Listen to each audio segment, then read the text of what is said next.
Well, get your ass kicked at Jiu-Jitsu Wednesday. I had a little bit of an issue trying to get this grouping of movements in my own mind, and it's been difficult. I don't know. It's such an adjustment going from one teaching style to another, and also a completely different variant of jiu-jitsu. Because no gi, so it's still a bit of a challenge. A lot of this stuff that I'm learning these days, I learned while in a gi, and so there is some familiarity. There's other stuff. It's just like, I made the association originally to reach over and grab the pant leg instead of the shin, or something like that.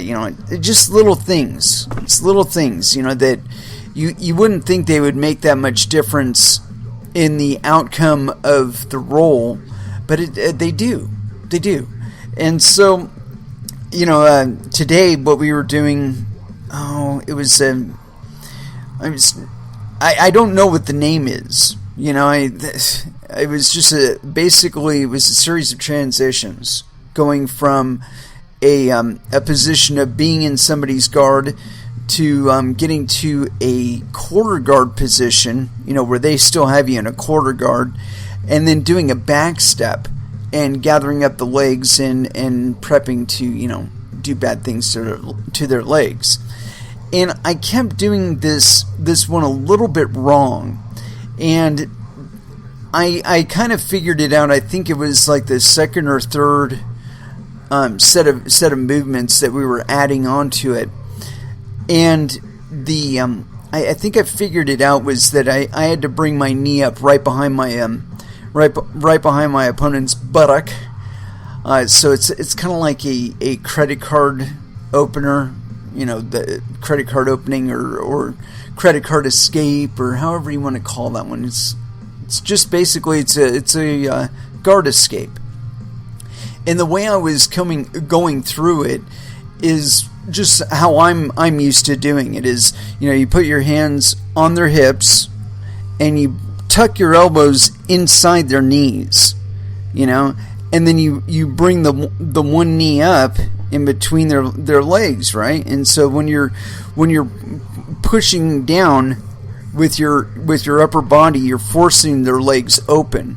Well, see, what I like to do after that is I like to take my left hand and park it on my opponent's right knee, and from that position I like to lay down on top of their thigh, and it flattens out their leg. So it neutralizes a lot of attacks. And if I'm really thinking about it, what I'll do is have my other hand up near my ear. And so when they're bringing up their knee to try and at least keep some sort of grip on me, I've got that to where I can just push it off. With my hand, I can open it up and keep that eighth guard or fourth quarter guard or whatever from happening. And so that's kind of the way I like to do it, is just lean down on that leg while I've got that wall up, between my elbow and my knee, holding the other leg back.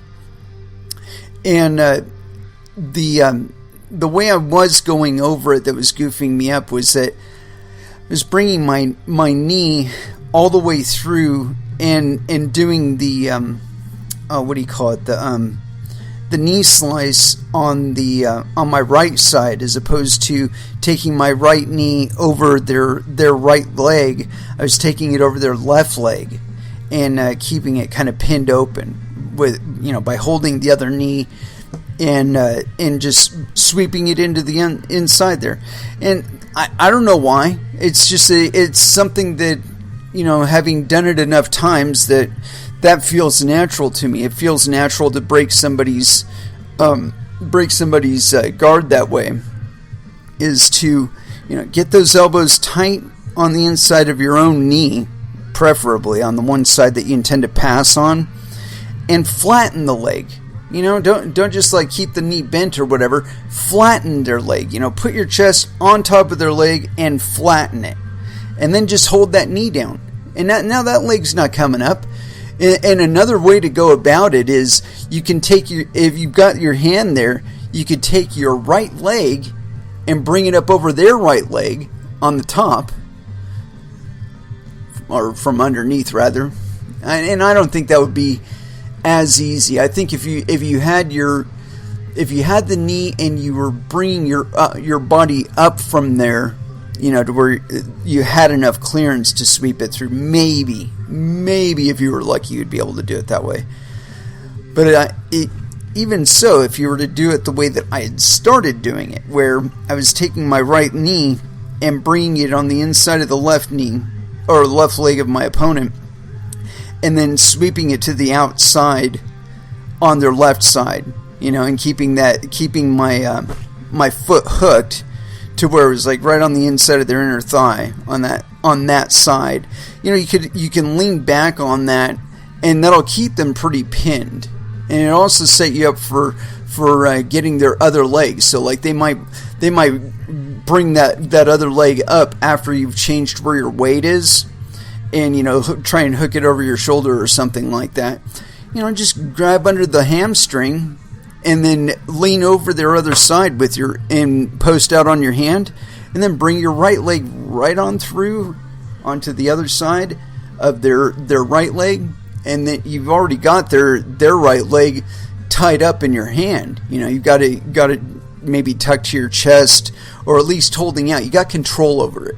But generally speaking, you want to be cupping it right under their knee at least. But you want to have a good grip on it, because you want to use that to swing your other leg around, to swing your right leg around to where you can get it on the other side of their body and just sit down on the top of their hip and pass that leg off, put your arm or hand behind your head and just lean.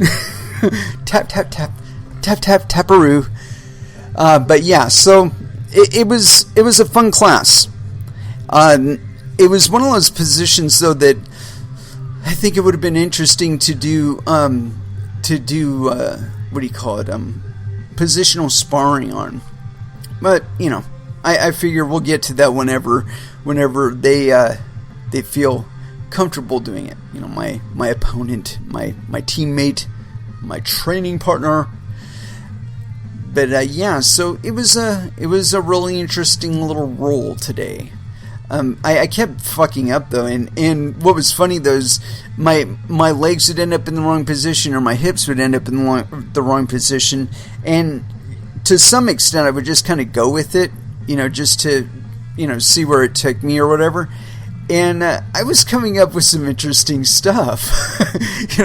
At one point I had his leg in such a position where it was tied up over his other leg, and I was pulling back on his toes, basically from over his leg was wrapped over his other shin, and then I was pulling down on the toes to keep it trapped.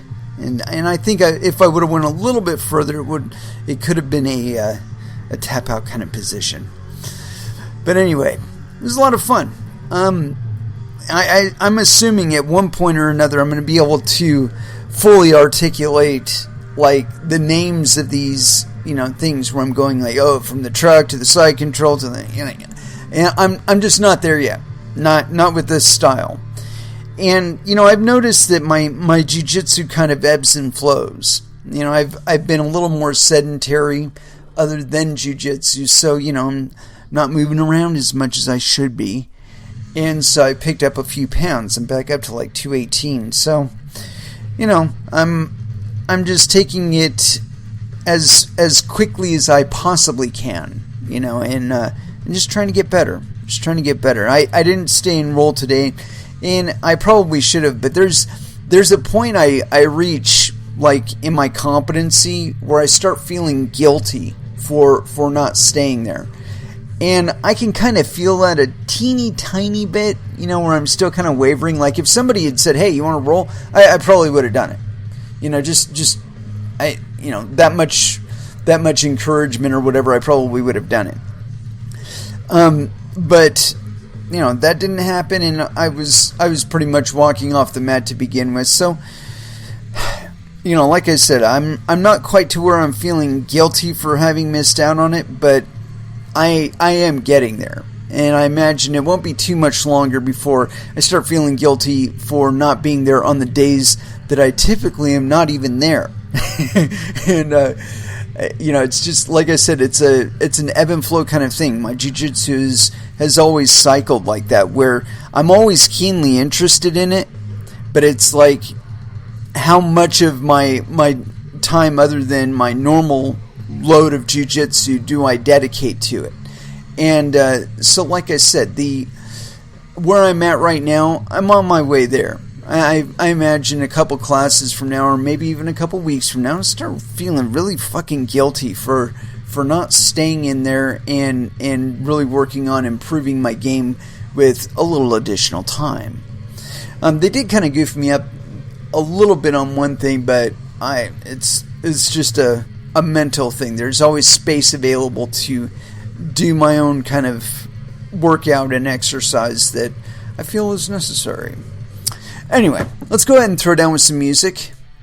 And it's funny, I'm like questioning whether or not this application is even like connected. I think it is. Because I know that sounds kind of weird, but it's like it's weird because for some reason that's what it is. I'd accidentally clicked on the auto connect button, and that's what happens now. Every time I even start this application, it was connecting, and I'm like, no, disconnect. Anyway, let's go ahead and throw down with some music. And as far as where we're going to start, you know we're going to start with some body count, because that's what we do. And I don't think I played this last time, but I think it's necessary. I'm starting to get that mild little bit of guilt, that little itch that says, dude, you really probably could have done at least another 5-6 minutes worth of rolling around. And so here it is, body count, carnivore, first dance, here on Coin Metal.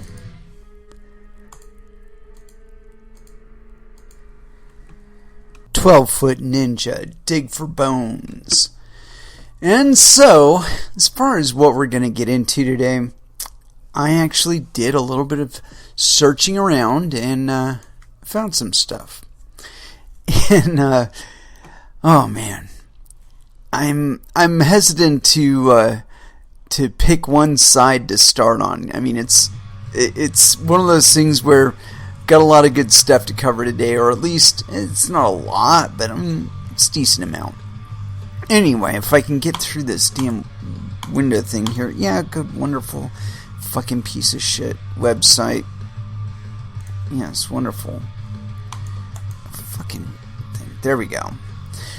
Alright, and so I managed to get through this fucking clicky window shit. I hate that. There was a period of time before, I want to say it was 1997 or 1998, when you would just get pop-ups all over your fucking desktop from just scripts and stuff that people had designed in their websites. And so when you go to their website, they just pop up, like a bazillion fucking windows just would erupt on your desktop.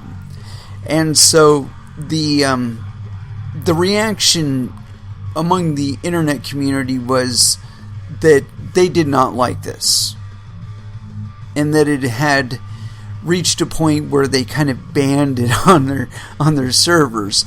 And so, to come back around to a time where we have pop-ups all over your fucking website. Fuck you and your fucking pop-ups. Jesus Christ. Anyway, this first thing I got here, it's on crypto-news-flash.com. Launch of Ethereum 2.0 threatens to fail. Only 18.7% allocated in the deposit contract. And I think like 50% of that is Vitalik's money. Anyway, this is by Ronaldo, and it was authored November 17th, 2020.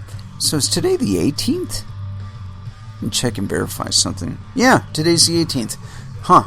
I wonder if I said that right at the beginning. Anyway, continuing on. And so yes, penis.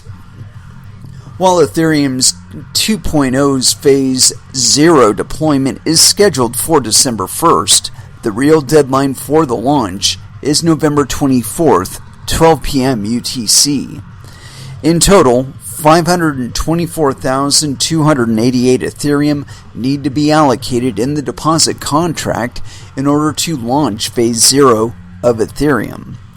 With only 7 more days left, data from Dune Analytics indicates that there may be an imminent delay ahead. Only 18.75% or 98,304 Ethereum were deposited at the time of publication.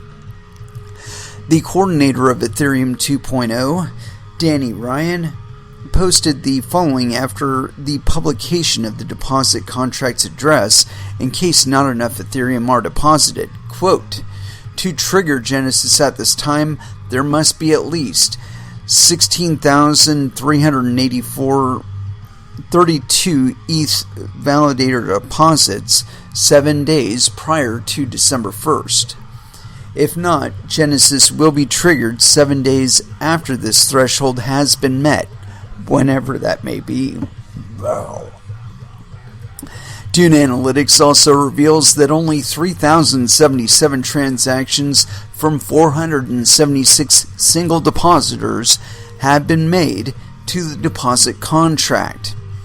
As shown in the image below, the Ethereum that has accumulated since the launch of the deposit contract has been steadily increasing, with a significant rise in the last few days. From November 6th to November 12th, no significant participation was recorded. The trend seemed to change on November 14th and 15th, with more than 16,000 Ethereum sent. However, this might not be enough, as more than 80% are missing. Reasons behind the lack of participation of Ethereum investors. As reported by CNF, investors have to send 32 Ethereum to the deposit contract to be part of the Ethereum 2.0 beacon chain deployment. That way, they can access staking rewards. However, as expressed by investor Quail Wang, there do not appear to be sufficient incentives to encourage investor participation. This problem is part of the development of Ethereum 2 since the introduction of its testnets. On several occasions, Ryan and other core members of Ethereum have had to invite the community to diversify the clients they use and to participate. Therefore, the potential interest of users seems to have been overestimated. Furthermore, it seems that developers have made the decision to implement the deposit contract in a too short time frame due to the pressure to start Phase 0 in 2020 after a long period of delays. Currently, Ethereum is trading at $470 with a gain of 25.56% last month. While the fundamentals for a price breakout are strong, this might be why many investors prefer to have liquidity to take profits rather than leaving their Ethereum locked in for at least 2 years. In addition, Ethereum miners appear to have reservations about ETH2. The inventor of Ethereum, Vitalik Buterin, has already stated that the future of the network does not favor miners. Therefore, it seems logical that this sector should refrain from sending Ethereum to a deposit contract. One miner stated, quote, "A lot of us ETH miners aren't staking because that means accelerating the end of Ethereum mining. So, by us not staking, we're saying quite a bit." However, some solutions have been proposed to increase the participation. For example, a Yearn developer suggested creating an Ethereum 2.0 validator vault to allow small investors to participate. Dharma Capital wants to provide loans so that investors have to have access to the rewards of the investment, but not using stablecoins. Yeah, these people, they do not understand that nobody, well, I shouldn't say nobody, very, very few people, by comparison to those who like Ethereum as a proof of work coin, are actually interested in transitioning over to Ethereum 2.0 or Ethereum 2 or Phase 0 or whatever. I mean, basically, it's like, Vitalik is basically saying, I don't want miners. Fuck the miners. Well, you know what? If the miners say, well, fuck Ethereum, we're just going to mine Ethereum Classic because it's still a proof of work coin and it's still following the original roadmap of Ethereum. So why don't we just give them our hashing power instead? I guarantee you Ethereum would drop really fast from being number 2 on the list. And yeah, this danger always exists for any cryptocurrency. It has to be worth people's while to mine your coin. If it is more profitable to abuse your network and fuck up your coin, that's what people are going to do. If you go back and read the Bitcoin white paper, it says explicitly people should want to play by the rules because it is more profitable to play by the rules than to attempt to cheat. And as long as that's true, you have potential security against people hacking your coin. However, when that stops being true, and you lose a lot of your hashing power and a lot of your network, that makes it a lot easier to hack your shit. And there's so much money tied up in Ethereum contracts. It's like, why? Why would you look for a less secure means of keeping that money where it is? I continue to talk about adversarial actors because it seems like there's this tendency to kind of pretend that they don't exist, and then we can just build willy-nilly on these coins and on these networks, and we're not ever going to have any real problem. Well, reality sets in after a while, and when you read after enough of these projects getting hacked and enough exchanges getting hacked, you start to understand that security is best in your hands. Your hands are basically the safest. They're also the most dangerous in that you can always lose your own funds, but that doesn't go away. That threat doesn't go away. You can lose your wallet, your physical wallet that's got physical dollar bills in it. The money is just as lost as if you lost a digital wallet from your cell phone. You dropped your cell phone in the toilet, killed the cell phone, killed the wallet, couldn't recover the wallet because you weren't smart enough to write down a wallet seed, or the seed phrase rather. And so, this threat doesn't go away. We like to pretend it does. We like to pretend we can shield ourselves from it, but we really can't. And I think that Vitalik, looking at the security that's provided by that proof of work network and saying, in the future, we don't want to properly reward you for maintaining our network. We just basically want to drop trow and piss all over you for your hard work and effort. And I don't think that's really the kind of thing that you want to be telling the people that are maintaining the network that provides all the goodness that has enriched your life. And the lives of many others, by the way.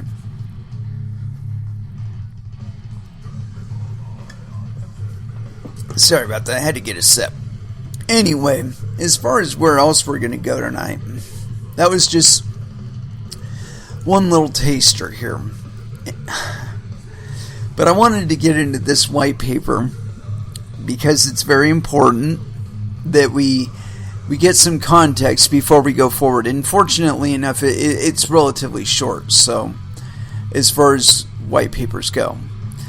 And anyway, this is the white paper on originprotocol.com introducing OUSD, the first stablecoin that earns a yield while it's still in your wallet. White paper enabling true peer-to-peer commerce. Executive summary. Origin is an open source platform that enables the creation of peer-to-peer marketplaces and e-commerce applications.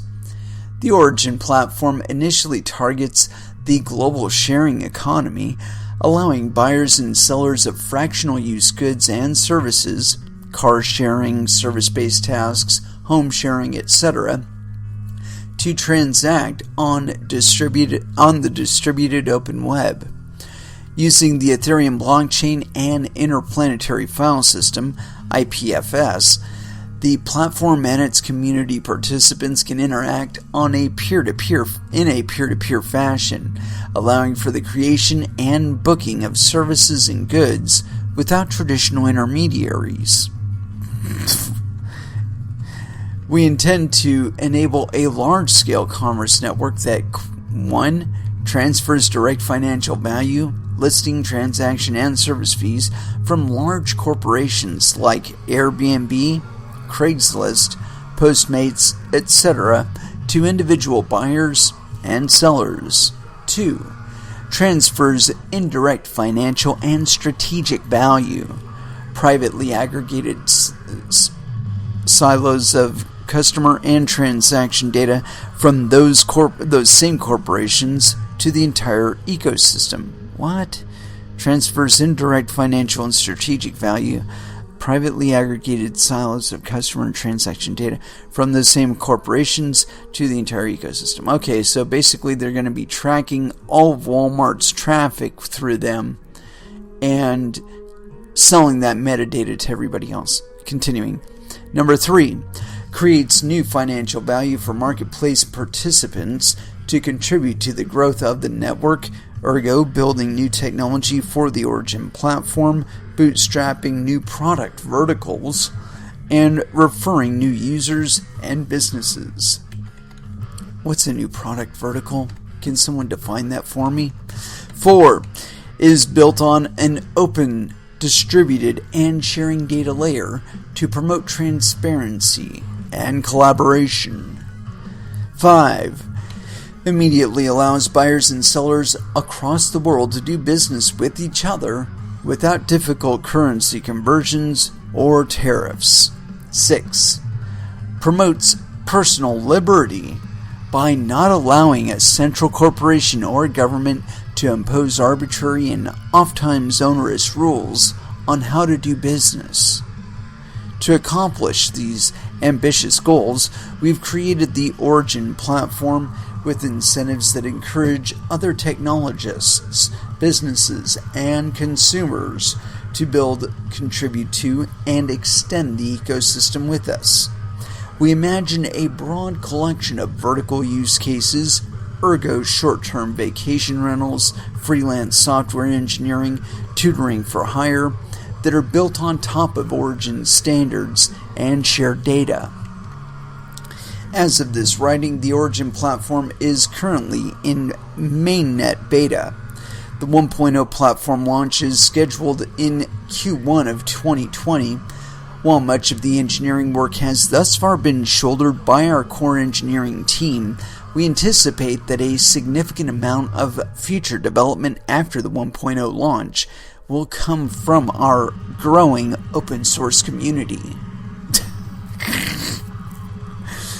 Together we create the internet economy of tomorrow.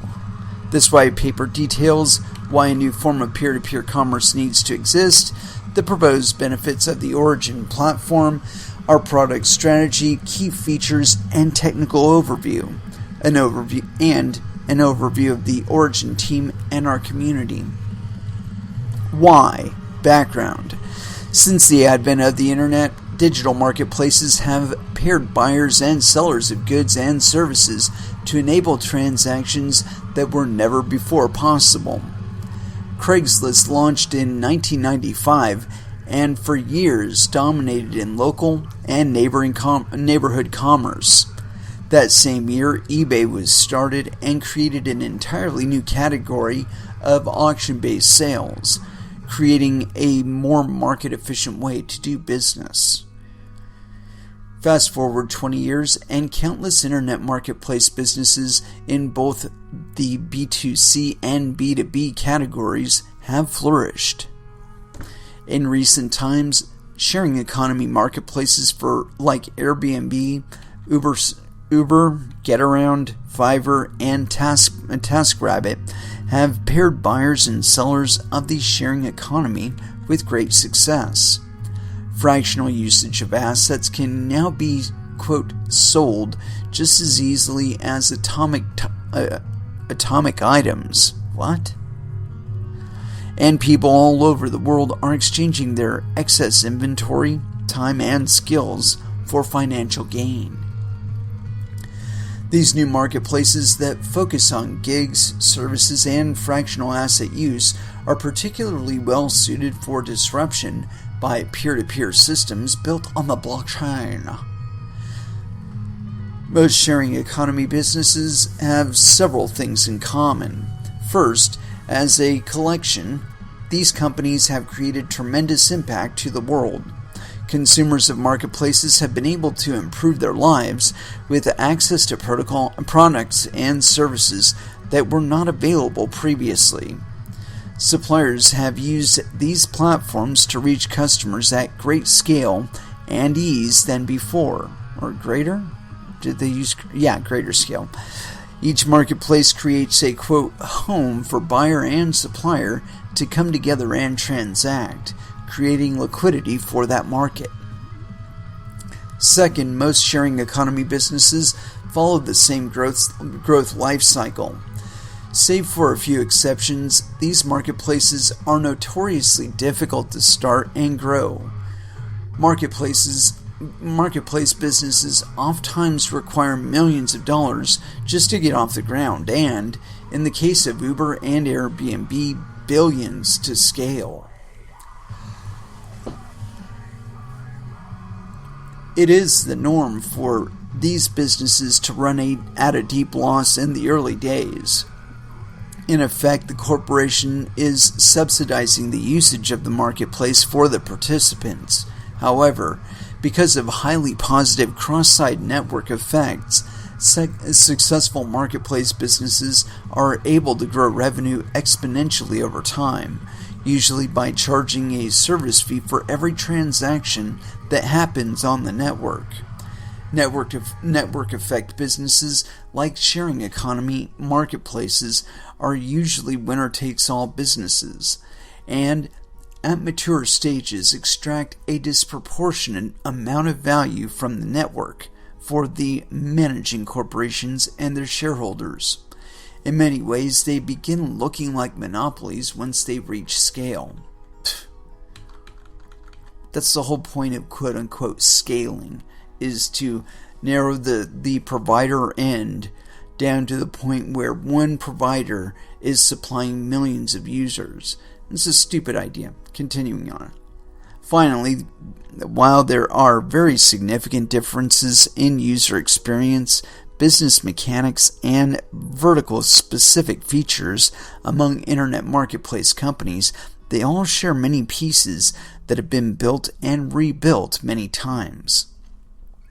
Lyft, Postmates, and DoorDash have each individually engineered their own solutions to user and supplier profiles, purchase experiences, matching algorithms, and reviews and ratings.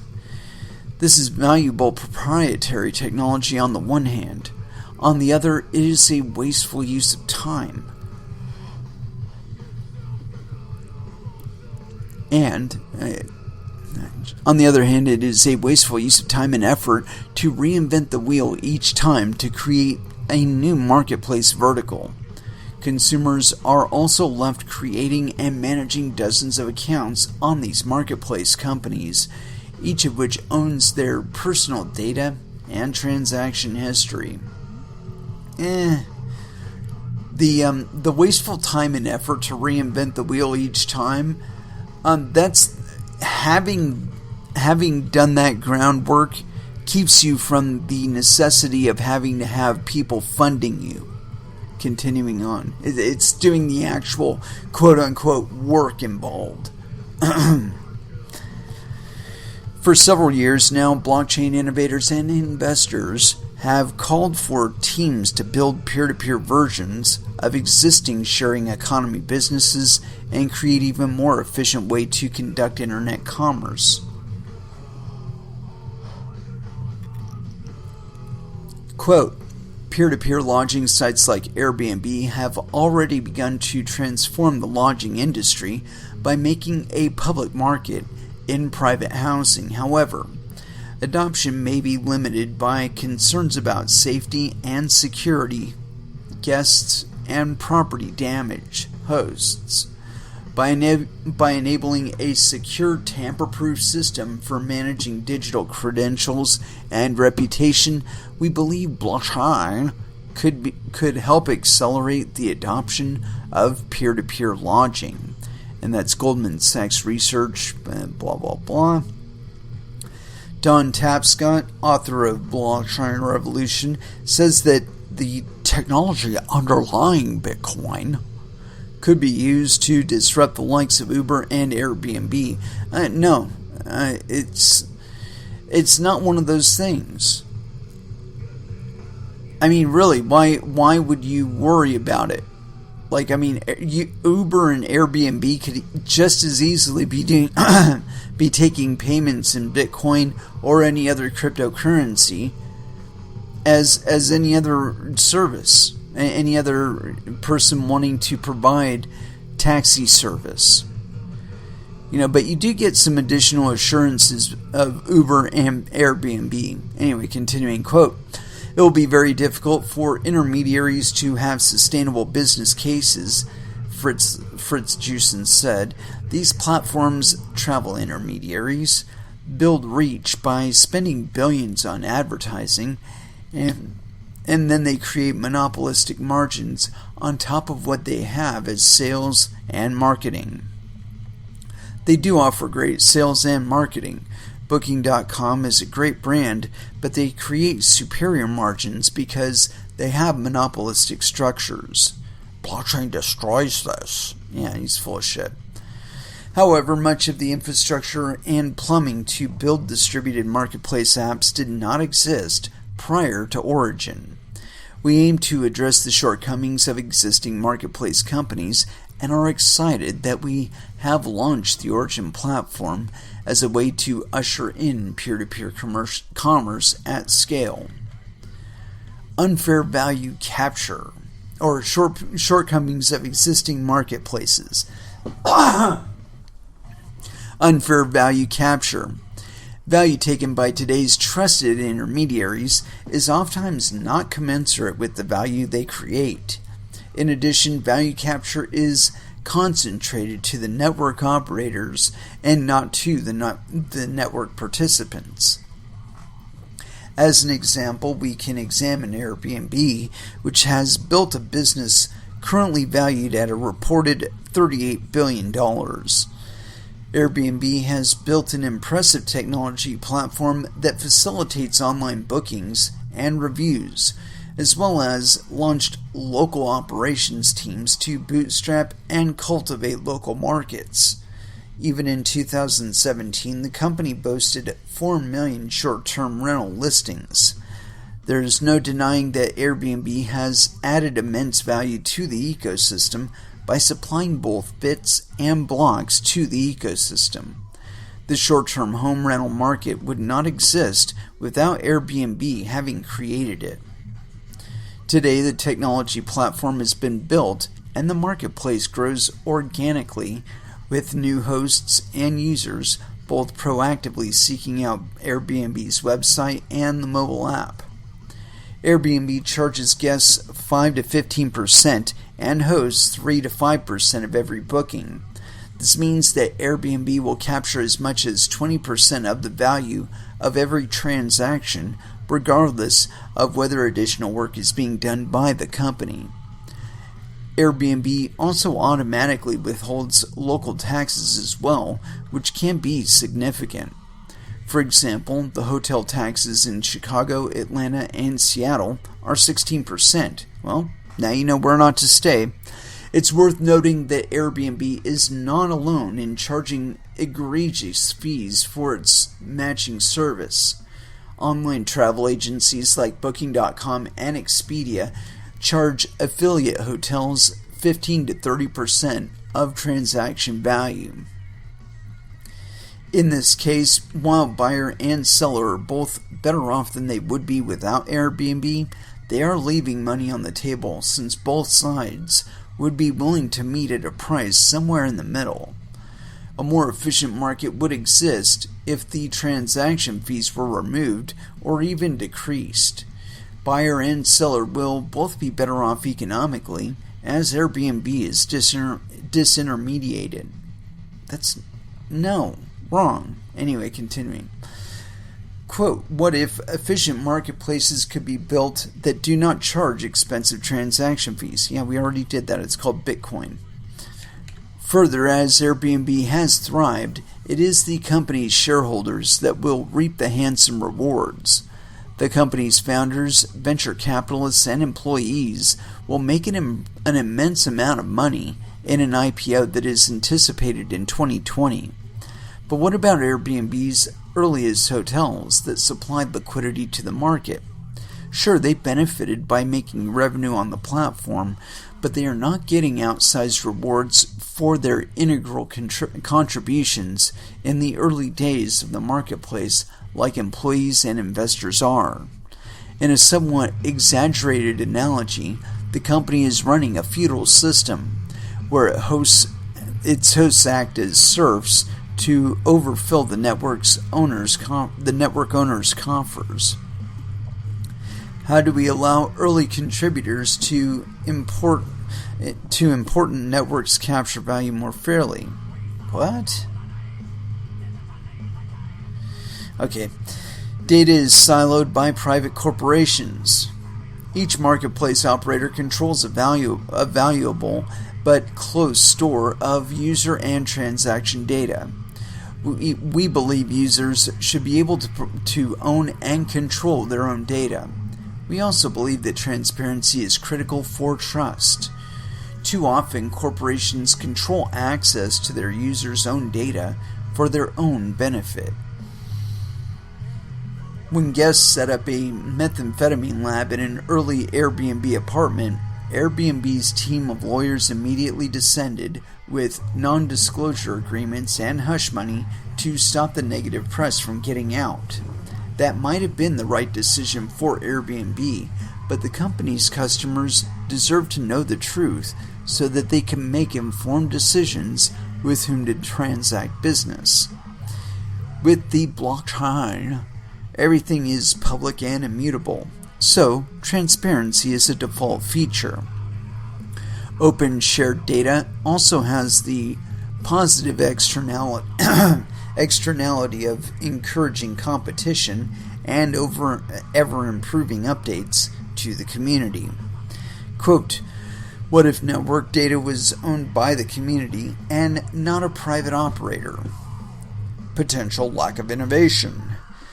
Once a category winner has been defined in marketplace verticals, that company is usually able to maintain a mostly monopolistic position. Having more buyers and sellers means more capital to further grow the business.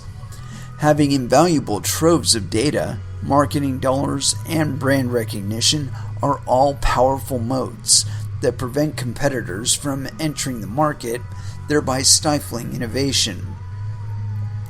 The most salient example is probably Craigslist, the first mainstream services and goods marketplace on the internet, which has thrived for over 20 years, despite having an outdated user experience, lacking a dependable and trustworthy reputation system, and even failing to provide a native way to pay for transactions safely and easily. There have been a countless number of Craigslist competitors that fell flat despite offering buyers and sellers a safer, easier buying experience simply because Craigslist had first mover advantage and ingrained network effects. The buyers go where the sellers are, and the sellers go where the buyers are. Quote, what if buyers and sellers met on an open, decentralized network that created incentives for everyone to work together and innovate for community interest? We envision a future where innovations are constantly made to underlying infrastructure, product features, and business mechanics to the benefit of the entire network of buyers and sellers. Arbitrary rule changes and censorship. When marketplaces are governed by individual corporations, these corporations can and will change policies and rules on a whim. In many cases, they have the best intentions of the community in mind. In others, they have much more selfish interests. There are countless examples of marketplace operators spiting the very members that have created great value for them. Vitalik. As sharing economy marketplaces grow, suppliers and buyers increasingly become abstracted away into the numbers, and some are left feeling like they're, quote, cogs in the wheel. Uber has increased their take from drivers from 15% all the way to 30% over the years, and drivers have no ability to impact these decisions. Many early Uber drivers now feel that they have been taken advantage of as the ride-sharing giant has scaled its operations. In 2017, Airbnb made news for kicking guests out of rented properties and canceled their accounts after discovering those guests were planning to attend a KKK rally. While few people sympathize with Klan members that promote racist and violent ideology, it's a slippery slope for Airbnb to start taking an opinionated stance on who is allowed to use their service. What about members of controversial political and religious groups? The personal leanings of a marketplace's founder, no matter how mainstream, should not interfere with the decisions of marketplace buyers and sellers. Damn Skippy. Many Etsy sellers live in constant fear of their stores being shut down for copyright violations or breaking arbitrary rules like having duplicate listings or failing to disclose team members. There are many stories of store owners having their livelihoods extinguished with little to no recourse. Similar stories of platforms shutting down accounts or seizing funds are all too common on eBay, Amazon, and many other popular marketplaces. Sellers complain, of course, but few realistic alternatives exist. Sellers complain, of course, but few realistic alternatives exist. Tampering of rules is not reserved only for private corporations that manage the marketplaces. Airbnb's home city of San Francisco has passed local ordinances forbidding the home rental company from taking bookings from hosts who have not properly registered their homes. The new regulations are so restrictive that thousands of rental properties in San Francisco have now been banned from the platform. Dozens of other cities followed San Francisco's actions and used them as a model for how to pass their own restrictions concerning home sharing. Airbnb represents a single point of failure in this case, and hotel industry lobbyists can attack this valuable industry easily and effectively. Finally, as an oft-cited example of importance of cryptocurrencies, WikiLeaks was able to survive the U.S. banking blockade due to Bitcoin donations from their supporters.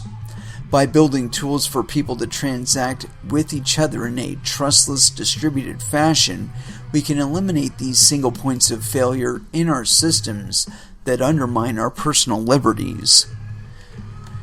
Quote, what if goods and services that added value to the ecosystem could freely trade on their fair market prices and quantities without tampering from biased third parties? Now is the time for change. The market is ready for a new peer-to-peer form of commerce. The world is moving to a gig economy where more and more individuals provide goods and services as their primary or supplemental way of earning income.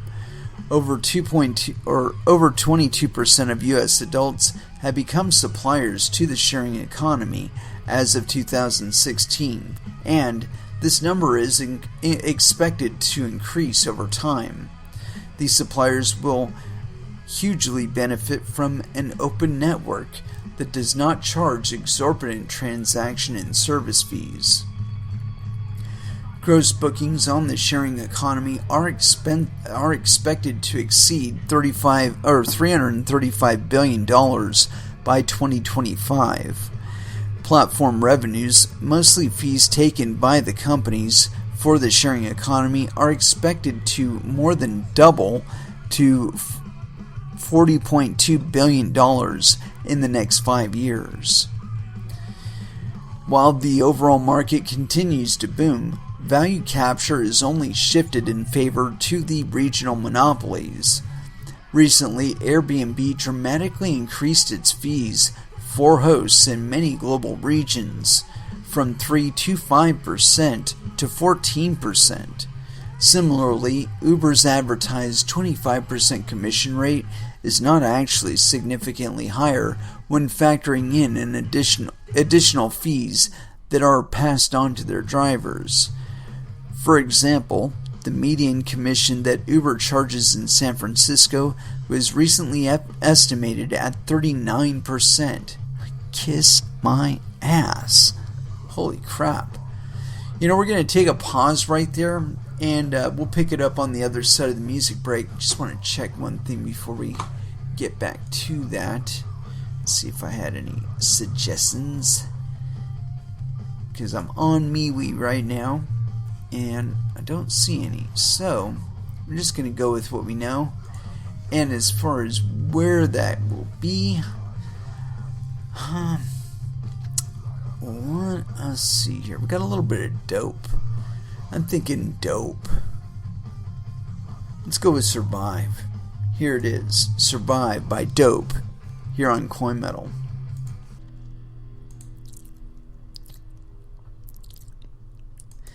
And that was Exodus with Open Season. And so, let's get back into this thing. So where we end off at, Uber charges in San Francisco is recently estimated at 39%. And we're on page, come on, tell me what page we're on. No indication actually. The world is also moving more and more to global versus local commerce. Sellers are able to provide services and many times products and goods to customers across the world. Currently, a Lyft messenger would not be able to ride on the Didi Chuxing ride-sharing network, China's largest ride-sharing company, save for the fact that the two companies signed a deep partnership that was months in the making and involved a mutual investor pouring hundreds of millions of dollars into both companies. In a global but openly distributed marketplace, a customer would be able to purchase services from suppliers without the need for new accounts, complicated currency exchanges, or prerequisite negotiated deals. Concurrently, the technology is finally starting to be in place to support large-scale decentralized commerce. Bullshit, it's already been here for about a decade. With the official launch of Ethereum in July 2015, the world was given its first widely adopted blockchain that supported smart contracts. Ethereum was has created, programmable money, and just as importantly, a community of developers, evangelists, and investors that are committed to furthering the technology stack and use cases. On the data storage side, the Interplanetary File System, IPFS, has gained traction as a distributed data repository for the open persistent web. With the expected future launch of Filecoin and their Proof of Replication (POR) and Proof of Spacetime (POST), large amounts of data will be able to be stored in a distributed and trustless fashion with the right incentive model to make it work. Built on top of these two underlying technologies, the Origin platform has been live in beta for nearly a year. After getting valuable feedback from thousands of early users, we are launching the 1.0 version of the Origin platform in Q1 of 2020. We believe that now is the perfect time to push forward the peer-to-peer marketplace and e-commerce markets to take advantage of growing market demands and promising technology innovations. Dude, the fucking Silk Road did this shit already. The guy's in prison right now. The Origin platform, the sharing economy today, tomorrow, blah, blah, blah. It gives a nice little graph. Enabling decentralized marketplaces. Our vision is to promote the open and free exchange of services in the new internet. To do this, we have built a platform that replicates much, if not all, the functionality of third-party intermediaries on the blockchain and other distributed systems. This is an ambitious goal and technically difficult engineering challenge, but we have already hit early milestones to prove out our technology and early use cases. The Origin platform has three major components that are all open source. 1. Origin-enabled end-user applications. Number 2. Origin developer infrastructure. And number 3. Origin protocols.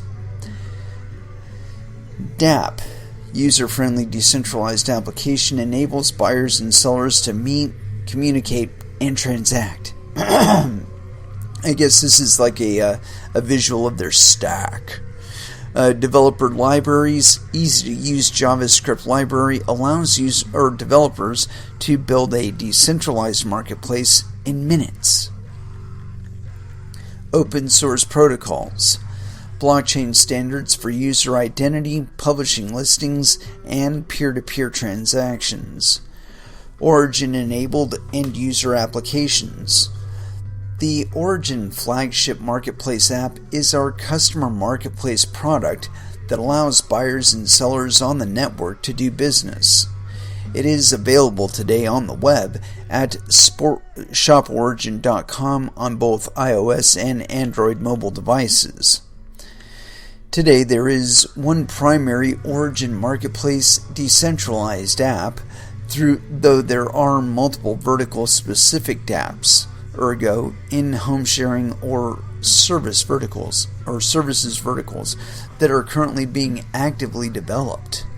There are also multiple third-party applications already running on the Origin platform.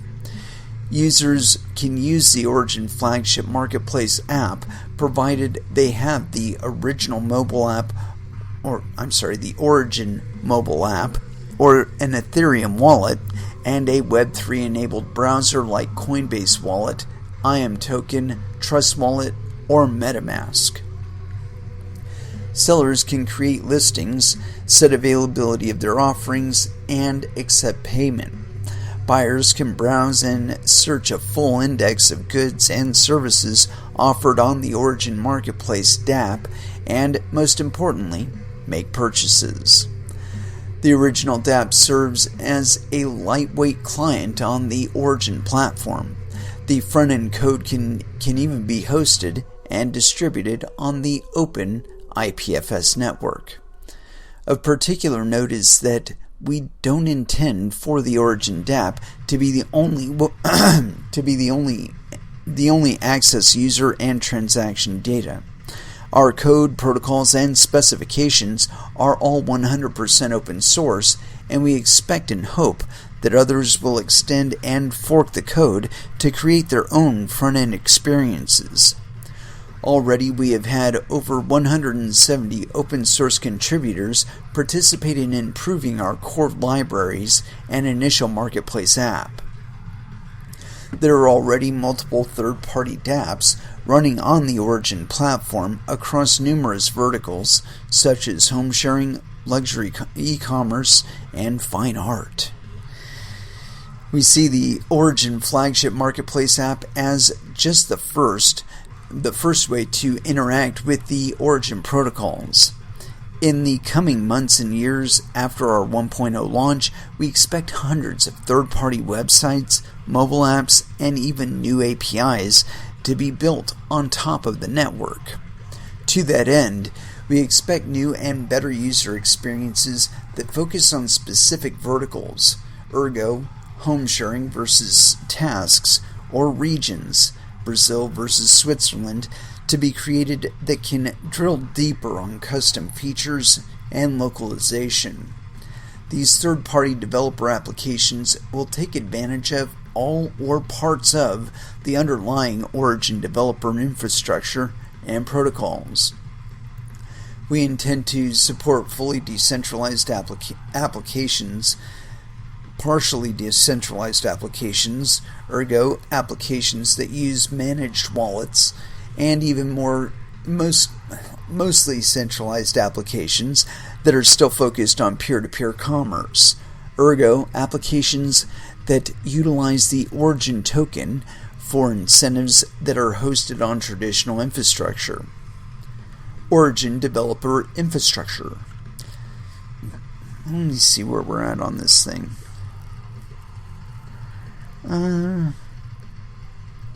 Hopefully we're almost there. I guess we're still enabling peer-to-peer commerce. You know what? I think we've gone far enough into this thing. We understand what they're trying to develop. We understand a little bit of how they intend to do it. But I was expecting this was going to go a lot quicker, honestly. I didn't think it was going to end up being about 30 pages of text of them talking about, their basic shit. Let's see if they've done anything different in here. Benefits, blah, blah, blah. Yeah. Alright, so we've covered enough of this white paper to understand what the Origin platform is all about and what they're wanting to do, right? So, fast forward, just, let's see, when did they launch this thing? I think it was like November something, like this month. Alright, anyway, so, fast forward just a teeny tiny bit, and this is on medium.com, Origin's Medium page. Urgent. OUSD was hacked, and there has been a loss of funds. This is by Matthew Liu, and it was authored November 16th. OUSD has been hacked, and there has been a loss of user funds. We are actively investigating the issue. We are committed to making things right. Please refer to this blog post as the authoritative source for continual updates over the course of the next few days. Updated 10:15 p.m. UTC, 11/17/2020. We are currently focused on gathering data with the aim of recovering funds for our OUSD holders. We will continue to provide frequent updates with our findings. Please stay tuned. Let's see, it was updated at 10:38 a.m. UTC. Let's see, I think that was actually the latest one. No? Okay. Updated at 10:38 a.m. UTC, 11/17/2020, Micah Alcorn. As promised in an earlier update, we wanted to provide a detailed walkthrough of the attack on the OUSD vault, and that happened earlier today. We'll follow up with a full post-mortem in the coming days to explore a variety of ways to prevent future attacks. For now, we want to quickly shed light on what happened.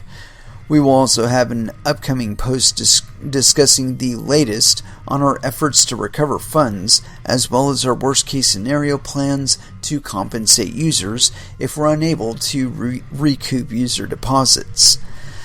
The attack originated from an address with a contract deployed at November 17, 2020 at 12:56 a.m. UTC. Here's a description of the transactions that were initiated by this contract. November 17, 2020, 12:47:19 a.m. UTC. Number 1, the flash loan. 70,000 Ethereum was borrowed from DYDX. Number 2, the stablecoin swaps. 17,500 Ethereum was exchanged for 7,855,911.53 USDT on Uniswap. 52,500 Ethereum was exchanged for 20,987,772.08 DAI on Uniswap. Number 3, the simple mint.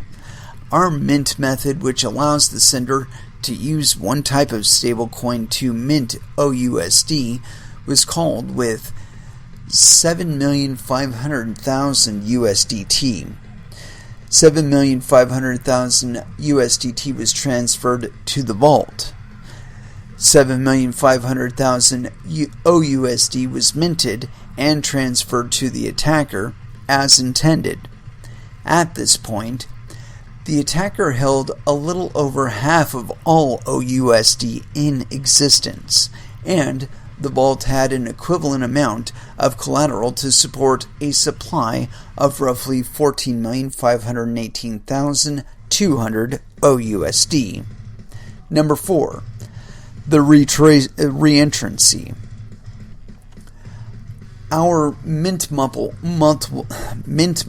method, which allows the sender to use more than one type of stablecoin to mint OUSD, was called with 20,500,000 DAI as the first stablecoin.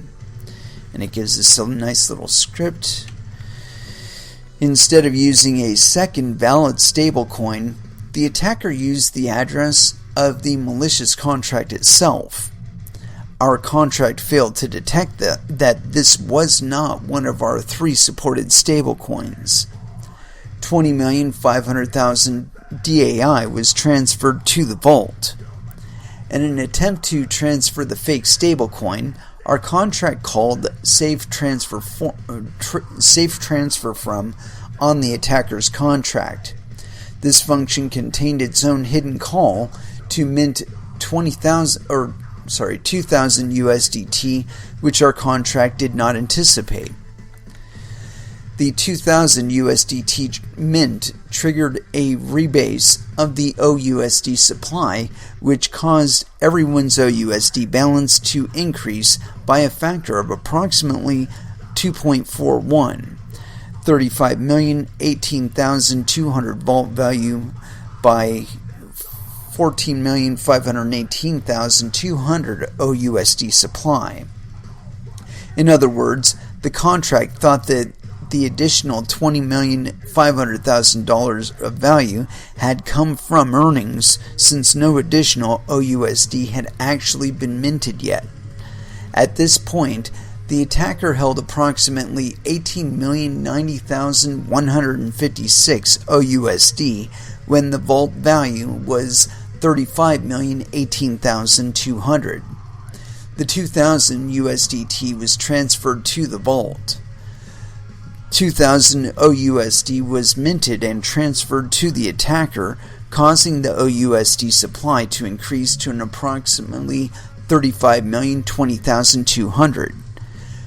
20,500,000 OUSD was minted and transferred to the attacker, causing the OUSD supply to increase to 55,520,200, despite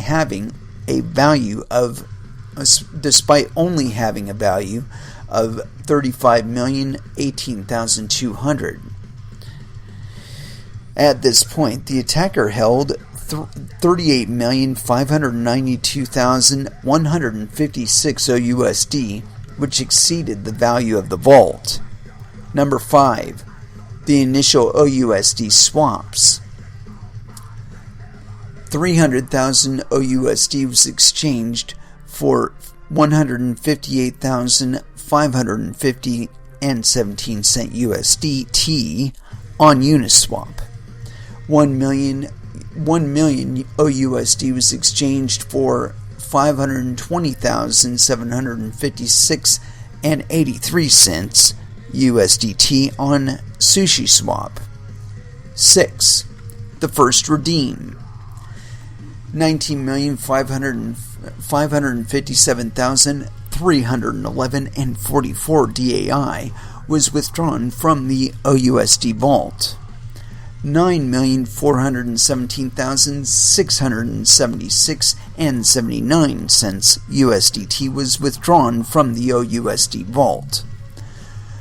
3,931,953.44 USDC was withdrawn from the OUSD vault. 33,269,189 and 62 cents OUSD was burned as intended. Number 7. The reverse stablecoin swaps. 10,450,895 and 33 cents USDT was exchanged for 22,898.58 Ethereum on Uniswap. 3,931,953 and 45 cents USDC was exchanged for 8,305.92 Ethereum on Uniswap. 19,045,083 and 52 cents DAI was exchanged for 47,976 and 0.52 Ethereum on Uniswap. Number 8. The loan repayment. 70,000 Ethereum was returned to DYDX. November 17th, 2020 at 12:47 a.m. UTC, 1 million DAI was transferred to the attacker's account. November 17th, 2020 at 12:48 a.m. UTC, 1,138,449 and 12 cents OUSD was redeemed for a mix of stablecoins. November 17th, 2020, 12:23 a.m. UTC, 531,688 and 76 OUSD was redeemed for a mix of stablecoins.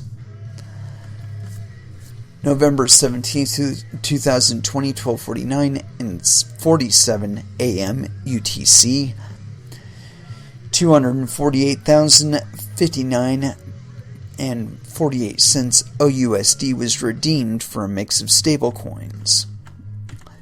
And let's see here.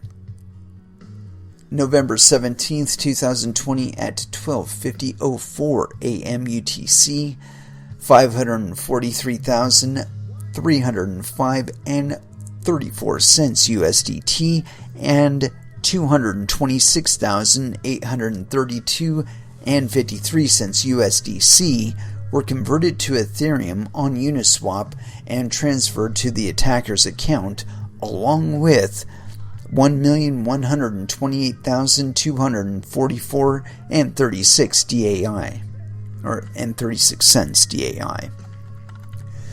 On November 17th, 2020 at 12:51:43 a.m. UTC, 115,732 and 21 cents OUSD was redeemed for a mix of stablecoins. November 17th, 12:53 and 26 a.m. UTC, 53,994 and 89 cents OUSD was redeemed for a mix of stablecoins. 12:53, 300,000 OUSD was exchanged for 60,505 and 30 cents USDT on Uniswap. And also 1 million OUSD was exchanged for 187,152 and 67 cents USDT on Sushi Swap.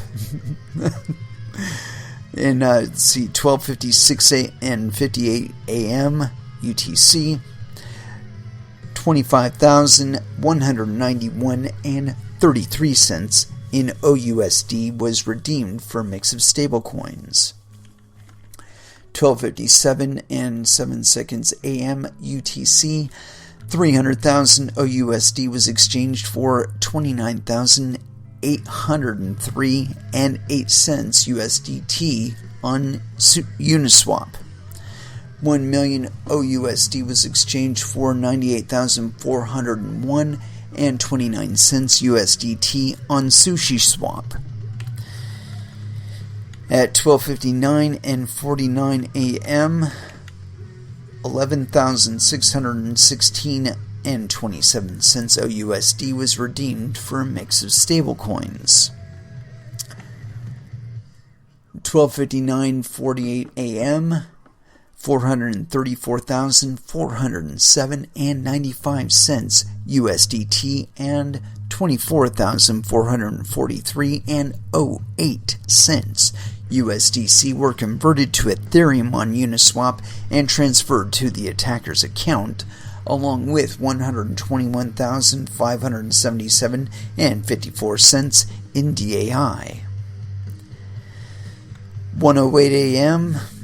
in UTC, 1:01 and 8 seconds a.m. UTC, 498,487 and 66 cents OUSD was transferred back to the developer of the OUSD contract Origin Protocol.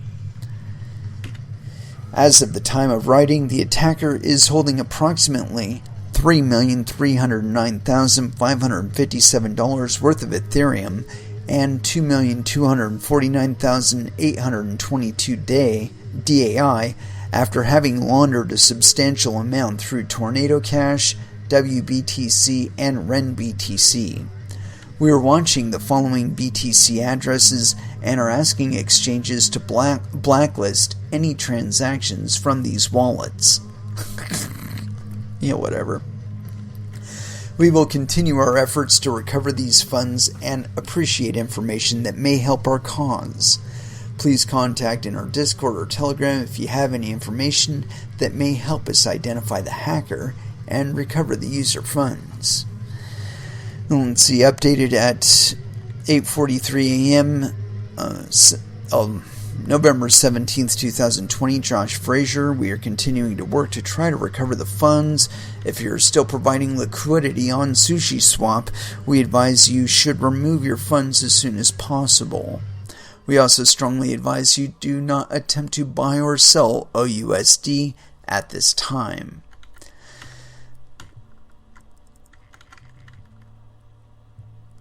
And also updated at 5:15 a.m. UTC, the 17th of November, Matthew Liu. In the last 3 hours, we have made progress understanding the attack and tracking the flow of funds from the OUSD vault to the attacker's wallets. We are actively working on measures in an attempt to recoup the funds. This includes working with exchanges and other third parties to potentially identify the attacker and/or freeze funds from being liquidated. We have traced funds and know that the attacker used both Tornado Cash and RenBTC to wash and move funds. Currently, there is still 7,137 ETH and 2.249 million DAI sitting in one of the attacker's wallets. Again, here's the transaction for the attack. Here's an early synopsis of the attack. The attack was a retracency bug in our contract. Unfortunately, our contract was safe from retracency bugs unless one of our supported stablecoins was attacking us. Number 2, the attacker exploited a missing validation check in Mint Multiple when minting OUSD with multiple stablecoins to pass in a fake, quote, stablecoin under their control. This stablecoin was then called, quote, transfer from on by the vault, allowing the hacker to exploit the contract with a retracency attack in the middle of the mint. The attacker was able to create a rebase event inside the second mint after funds had been moved to OUSD from the first large mint, but before the supply of OUSD increased. This created a massive rebase for everyone in the contract, including the attacker. The attacker then also received their first large OUSD mint, giving them in total more OUSD than the contract had assets. The attacker withdrew most of the stablecoins from OUSD. They were then able to take extra OUSD after withdrawing and selling it on Uniswap and SushiSwap for USDT in subsequent transactions. A more thorough transaction-by-transaction analysis will be forthcoming. We will be taking exhaustive measures in the next few days in an attempt to recover lost user funds before discussing a compensation plan for affected OUSD holders. As a reminder, please do not buy OUSD on Uniswap or SushiSwap, as the current prices do not reflect OUSD's underlying assets. To the hacker, we ask that you do the right thing and return the funds. You've demonstrated your superior skills as a hacker, and we'd happily hire you as a security consultant. If you return 100% of the user funds, we promise not to pursue you or any legal action against you. We humbly ask you to consider the hundreds of innocent people you are hurting and return the funds. Lastly, we want to express our gratitude to the greater blockchain community. We've received an outpouring of support from our investors, DeFi engineers, security experts, etc. in these trying times. We're very thankful to the groups that are helping us further analyze the attack, trace funds, and potentially identify the attacker. Thank you from our entire team. Oh shit. Okay, so let's see. Do I want to go back to the original post? No, because I want to cover this from at least one other perspective, and because I've got it on another website. Let me see here. Let's see. Trying to find. Let's see. Here we go. This is on portswigger.net. Origin dollar cryptocurrency hacked to the tune of $7 million in less than 2 months after the launch. And this is by Adam Bannister, and it was authored on November 17th, 2020 at 1440 UTC. And so, yes, penis. Origin Protocol is scrambling to recover $7 million worth of stolen Origin dollar after the recently launched stablecoin project was hacked. The San Francisco-based blockchain company disabled deposits to the vault after detecting a so-called retracency attack that took place this morning, November 17th. Origin co-founder Matthew Liu, who tweeted news of the attack 2 hours after it took place, said the pilfered funds included $1 million deposited by Origin and our founders and employees. The project's native token has shed 85.3% of its value in the past 24 hours, according to CoinGecko. OUSD was launched in late September with the promise of generating yields while funds sit passively in wallets. Stablecoins are pegged to cryptocurrencies, fiat money, or exchange-traded commodities to minimize price volatility. Quote, tracking the flow. Around 4 hours after the attack took place, Liu's fellow Origin co-founder Josh Frazier said the company had made progress understanding the attack and tracking the flow of the funds from the OUSD vault to the attackers' wallets, and were actively working on measures in an attempt to recoup the funds. He added, quote, this includes working with exchanges and other third parties to potentially identify the attacker and or freeze funds from being liquidated.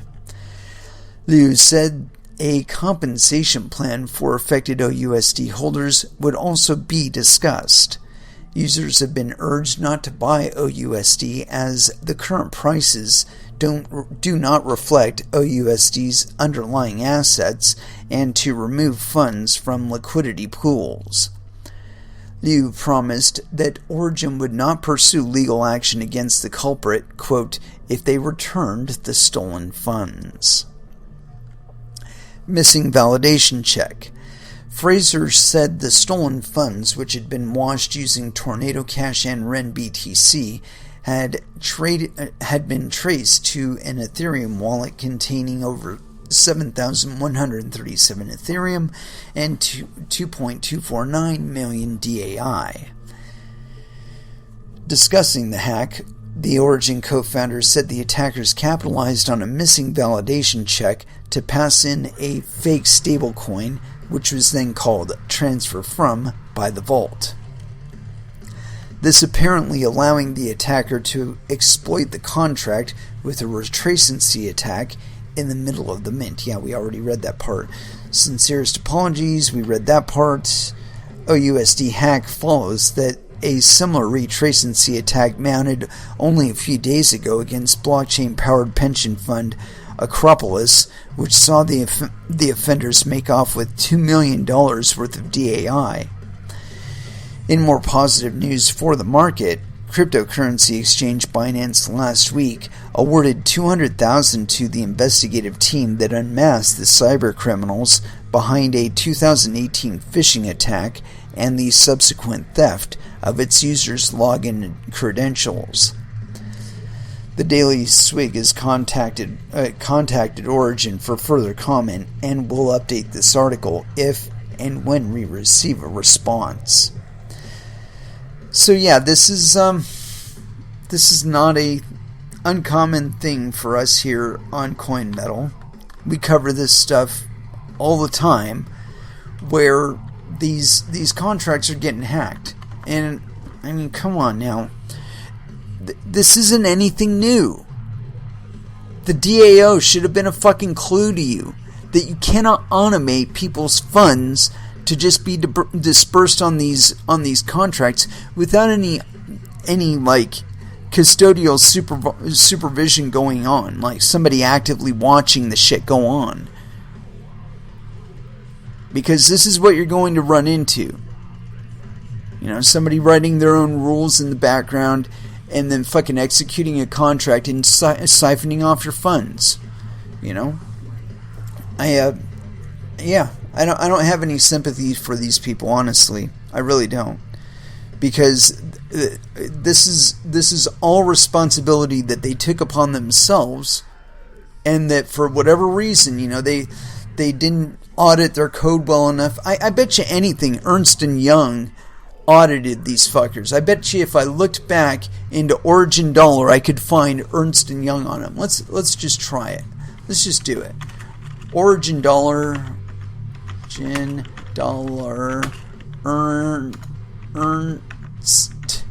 & Young. Let's see if they're associated in any way. Ernst & Young stock doesn't exist. Here's why. Oh, yeah, that's not it. Working Better World. Context. No.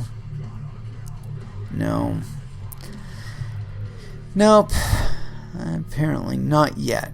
I bet you if I dug, we'd find that... Oh, let's throw in their audit. See, I'm trying to find out if Ernst & Young were the auditors of these guys' code, because Ernst & Young has kind of a spotty kind of reputation as far as like what their competency is to properly audit certain things, and I'm wondering if maybe they might have been involved in it, because see, I think that ultimately they are going to be the Moody's of the cryptocurrency auditing kind of thing. I don't know how to explain that properly. There was a series of events that took place in the home finance sector from like, I want to say like 2004 until 2007 when it started imploding, and that culminated with the 2008 financial crisis. Well, all along, if you watch The Big Short, they cover this in depth, okay, where certain analysts caught on to it and capitalized on it, on what they'd found out during their investigation. But basically it was this, that Moody's and a couple other of these auditing agencies were giving these loan issuers and creditors AAA ratings, and I couldn't tell you specifically which one, a little foggy on that one. Anyway, was giving them AAA ratings where they did not really have AAA ratings with regard to the soundness of their books, but they were getting paid off. And they were just like looking the other way. They're like, yeah, sure, SEC, these guys are great. We audited their books. Here's a background. Here's a profile. Here's an attestation. Everything is wonderful. And then, when people wanted their money and they didn't get the money, things happened and bad stuff happened. You know, but the fact of the matter is that the whole of the crisis was born of people's trust in these auditing firms and the evaluations that they were providing to the rest of the market. And see, I fear that the same thing is going to happen within crypto. That there are auditing firms or people that are claiming that they are auditors that are going through the code, and the code isn't necessarily audited. It hasn't necessarily been run on a test net for months, if not years beforehand. It was not beta tested with live individuals and live network shit. I mean, it wasn't properly audited, right? But we're going to find out, and it's going to be through incidences like this Origin dollar hack, where somebody exploits a little bug in the code, and then that's it. Millions of dollars lost. Bye-bye. Bye-bye millions. Hundreds of people hurt. Don't care. Millions of dollars. Bye-bye.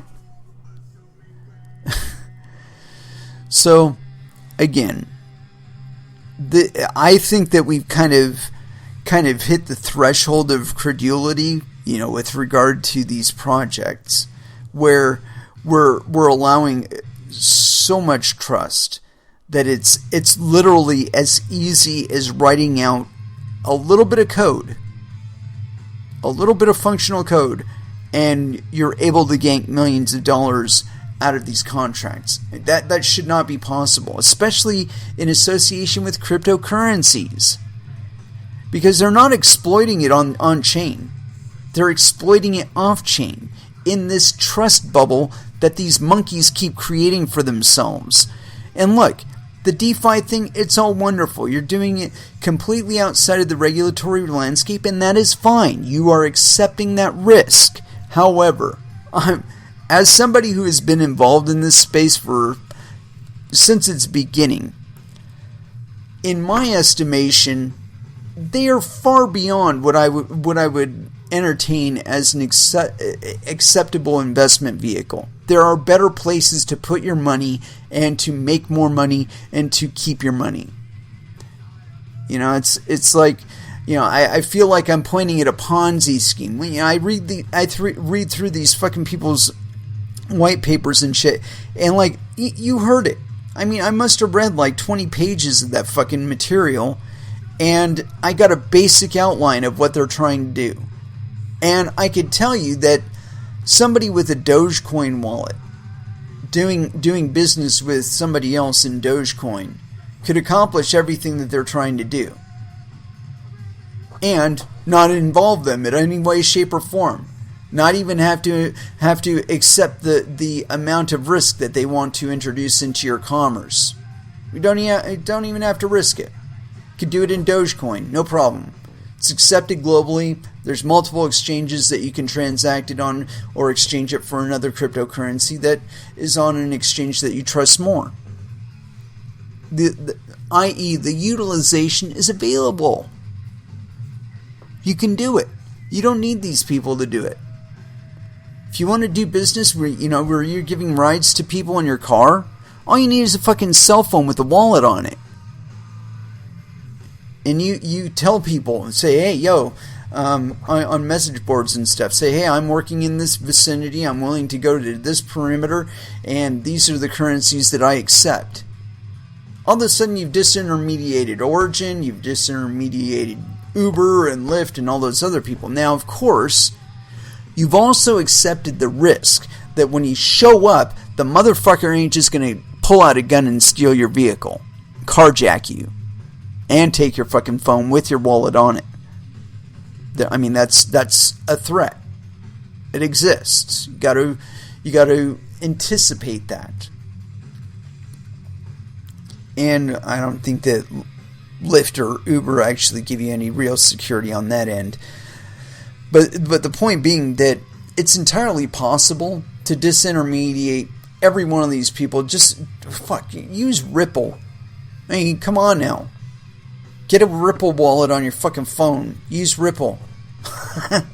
Use Verge. Use Monero. Use any kind of currency that you want to. I mean, there's multi-currency wallets out there too, that you can do exchanges within the wallets themselves.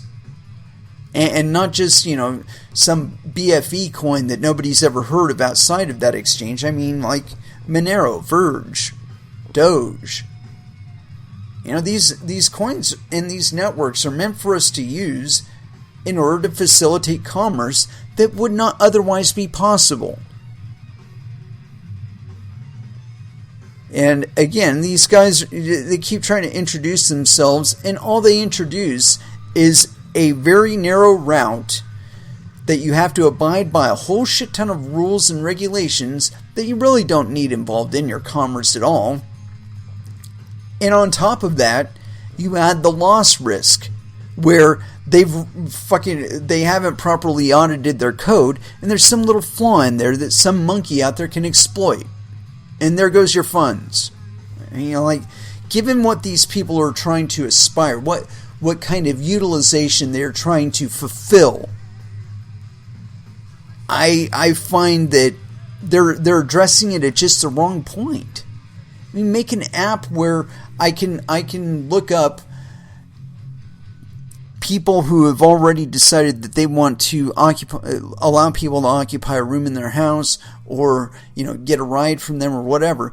Put them they register with it as an available vehicle or an available residency, and then list what currencies they're willing to do their transactions in.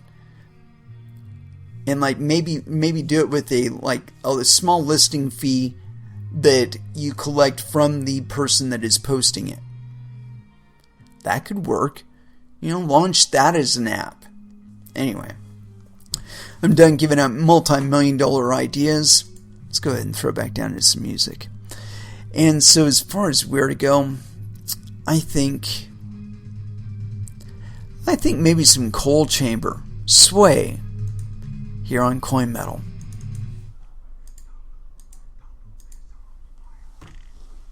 And that was Gizmachi with Burn. And it is with that that I'd like to close out this episode. Thank you very much for listening. I certainly do appreciate the support. We will be back again on Friday at 8 p.m. Pacific Standard Time, and so until then, I want y'all to trade safe, do your homework, and watch out for your own bunghole, because nobody else is going to do it for you. And as far as our last dance is concerned, in a rare event, I actually picked out a song for this one, and so here it is, Flight of Icarus by Iron Maiden, Last Dance here on Coin Metal. Thank you again for listening, and y'all have an excellent evening. Good night.